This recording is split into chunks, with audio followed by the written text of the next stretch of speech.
ఎన్నికల నాటికి బీజేపీని ఎదుర్కొనేందుకు బలమైన విపక్ష కూటమిని ఏర్పాటు చేసే ప్రయత్నాల్లో బీహార్ సీఎం జేడీయూ నేత నితీష్ కుమార్ ముమ్మరం చేశారు. ఇటీవల వరుసగా ప్రతిపక్ష నేతలను కలుస్తున్నారు. మమతా బెనర్జీ, నవీన్ పట్నాయక్, హేమంత్ సోరెన్, శరద్ పవార్, ఉద్ధవ్ ఠాక్రే తదితరులతో ఇప్పటికే సమావేశమైన ఆయన తాజాగా ఢిల్లీ సీఎం అరవింద్ కేజ్రీవాల్తో భేటీ అయ్యారు. ఢిల్లీకి అనుకూలంగా సుప్రీంకోర్టు ఇచ్చిన తీర్పును అడ్డుకునేందుకు కేంద్రం ఆర్డినెన్స్ తీసుకువస్తామని చెప్పడంపై నితీష్ చర్చించారు. ఢిల్లీలో పాలనాధికారాలకు సంబంధించి రాజ్యాంగం విరుద్ధంగా కేంద్రం ప్రభుత్వం తీసుకువచ్చిన ఆర్డినెన్స్కు వ్యతిరేకంగా ఢిల్లీ ప్రజల పక్షాన నిలుస్తానని ఈ సందర్భంగా కేజ్రీవాల్కు నితీష్ చెప్పారు. नीतीश जी का, तेजस्वी जी का और सभी जो गणमान्य नेता उनके साथ आए हैं उनका तहे दिल से शुक्रिया अदा करता हूं। जो सुप्रीम कोर्ट का आदेश आया था जिसमें सुप्रीम कोर्ट ने सारी पावर्स दिल्ली की चुनी हुई सरकार को दी थी, उसके बाद उसके 8वें दिन सुप्रीम कोर्ट का आदेश आने के 8वें दिन 8 दिन के अंदर उन्होंने अध्यादेश जारी करके सुप्रीम कोर्ट के ऑर्डर को पलट दिया। चुनी हुई सरकार की सारी शक्तियां छीन ली, सरकार को बिल्कुल पंगु बना दिया और सारी ताकत एलजी को दे दी कि अब एलजी दिल्ली चलाएंगे। 5-0 से जजमेंट आया था, पांचों जजों ने, संविधान पीठ ने जजमेंट दिया था, उस जजमेंट को पलट दिया 8 दिन के अंदर। ये संविधान के खिलाफ है।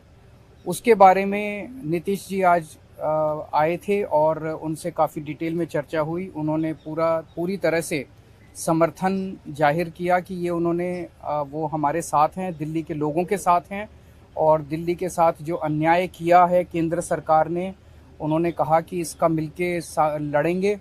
और मैंने उनसे निवेदन किया, अभी वो पूरे देश के अंदर विपक्ष को एकत्रित करने में जुड़े हुए हैं। मैंने उनसे निवेदन किया कि अगर सारा विपक्ष इकट्ठा हो जाता है, नॉन बीजेपी सारी पार्टियां इकट्ठी हो जाती हैं, तो एक तरह से राज्यसभा के अंदर अगर ये इसको बिल के रूप में लेके आते हैं तो इसको बिल के रूप में हराया जा सकता है राज्यसभा के अंदर।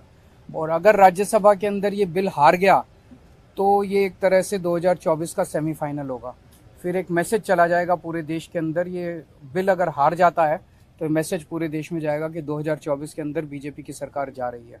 हम लोग आए हुए थे यहाँ, तो आए ही थे आपसे मिलने के लिए, और इनको काफ़ी जो सुप्रीम कोर्ट का फैसला हुआ बहुत अच्छा लगा और हम लोग तो देखते ही रहे।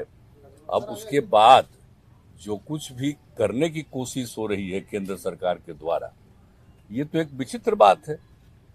अब आप जरा संविधान को देख लीजिए, क्या अधिकार है। जब गवर्नमेंट बनाई जाती है, इलेक्टेड सरकार बनती है, तो उनको जो अधिकार दिया गया है उसको कैसे आप हटा सकते हैं?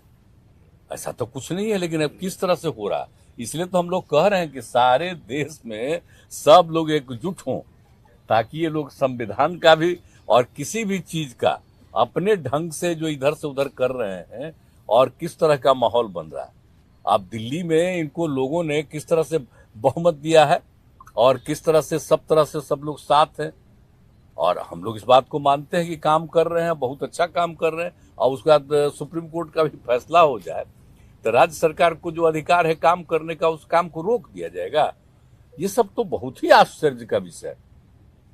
तो ये हम लोग तो बिल्कुल इनके साथ है, और जो कुछ भी है हम लोग जो आगे भी जो मीटिंग करेंगे, जो हम लोग कोशिश कर रहे हैं कि ज़्यादा से ज़्यादा विपक्षी पार्टियां एकजुट हो जाए और मिल करके हम लोग पूरे देश में अभियान चलाएं, हर राज्य में अभियान चलाएं कि सब कुछ कानून का पालन होना चाहिए, आपस में सब लोगों के बीच में प्रेम और भाईचारे का भाव होना चाहिए।